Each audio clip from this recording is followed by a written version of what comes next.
Bonjour à tous, bienvenue dans notre suite. Aujourd'hui, nous allons voir les insecticides organophosphorés ainsi que les carbamates.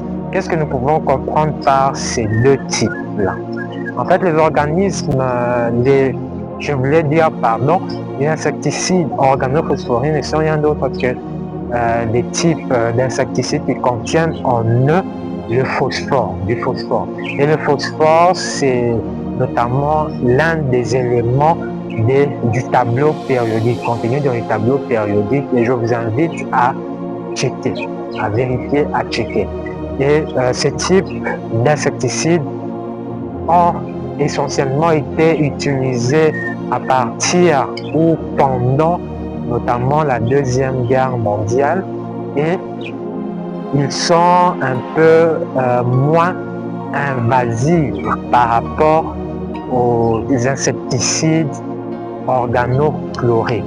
Et ainsi, c'est pourquoi, vu cela, ces types d'insecticides ici organophosphorés ont ainsi été utilisés à la place, en lieu et place des insecticides organochlorés, notamment en ce qui s'agit au niveau de l'agriculture et tout.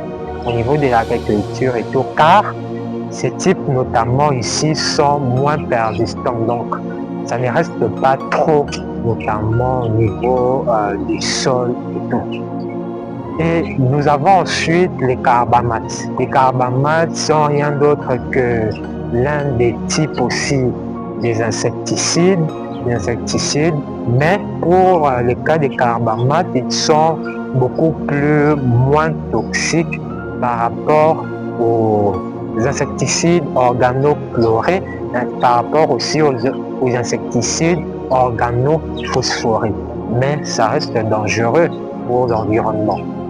Et on se retrouve la prochaine fois et nous allons voir notamment la famille des herbicides. Ciao, je vous remercie.